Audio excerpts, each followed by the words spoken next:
الحمدللہ مجھ پر اللہ کا احسان ہے، اور حضرت کے بعد میں اکیلا آدمی ہوں جو روحانی بیعت کرا سکتا ہے اور جس سے حضرت نے اجازت دی ہے۔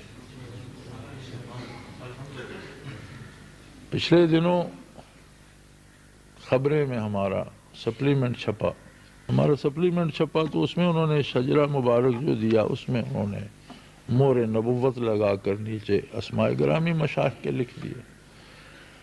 آخر میں ہمارا جو ہے مور نبوت روئے زمین پر وہ لگا کے آگے میری تصویر لگا دی، آپ نے دیکھی ہوگی، دوستوں کو ملی ہوگی، چونکہ پورے پاکستان میں چھپا ہے، پشاور سے کراچی تک۔ کوئی بندہ وہاں بیٹھا تھا، وہ ساتھی مجھے بتانے لگے، اس نے کہا بھی نہیں، حضرت کی فوٹو آگے آ گئی اور دنیا پہ مور نبوت ہے، یہ آپ نے پیچھے کر دی، بے ادبی ہو رہی ہے، فوٹو کو نیچے لے جاؤ۔ وہ کمپیوٹر پہ بنا رہے تھے،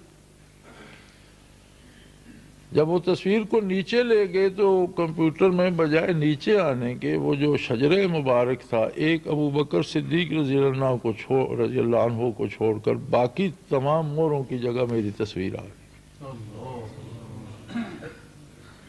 جب اس کو اوپر لاتے تو ان موروں سے ہٹ جاتی، جب اسے نیچے لے جاتے تو ان سب موریں ہٹ جاتی اور ان کی جگہ تصویر آ جاتی۔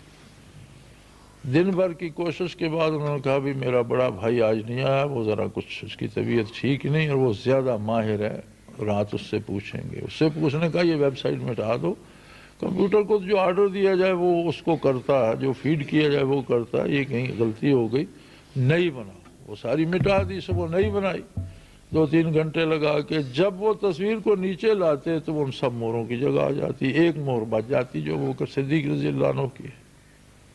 اور جب اسے وہاں لے جاتے تو پھر سب تو انہوں نے کہا جی اسے یہیں رہنے دو، اب یہ تیسری بار ہم سے نہیں بنتی، اسی طرح چھپنے دو۔ تو میرے پاس وہ پوچھنے کے لیے ہاشمی صاحب تشریف لائے کہ یہ کیا وجہ، ایک مور بچ کیوں جاتی ہے اور باقی کی جگہ آ کیوں جاتی ہے؟ میں نے کہا جی سادہ سی بات ہے، نسبت اویسیہ ہم براہ راست نبی علیہ الصلوۃ والسلام سے نہیں لیتے، بلکہ ہمارے اور حضور کے درمیان واسطہ ہے ابو بکر صدیق رضی اللہ عنہ، اس لیے وہ مور قائم رہتی۔ ابو بکر صدیق رضی اللہ عنہ سے لے کر آج تک جو 10 نام ہیں مشائخ کے نسبت اویسیہ کے، ان سب کا اس وقت قائم مقام میں ہوں۔ ان میں سے جس کسی سے نے، ان حضرات میں سے کسی نے اکتساب فیض کرنا ہے تو اسے مجھ سے حاصل کرنا ہو، اس لیے باقی سب کی جگہ پہ یہ تصویر آ جاتی تھی۔ تو جس رب العالمین نے 3 صدیاں پہلے بندہ چلا کر وہاں لایا، جو اپنے ایک بندے کو چلا کر وہاں لے گیا، جس نے یہ سارا سلسلہ شروع کرایا، پھر جس نے یہ بلند و بالا عمارتیں بنوائیں،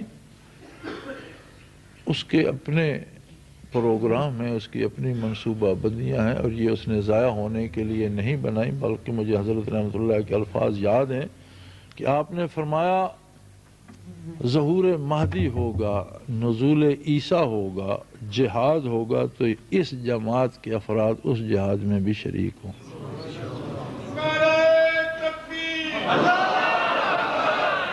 لہٰذا یہ ختم نہیں ہوگی، یہ چلتی رہے گی۔ ختم وہی لوگ ہوں گے جو اس سے الگ ہوں۔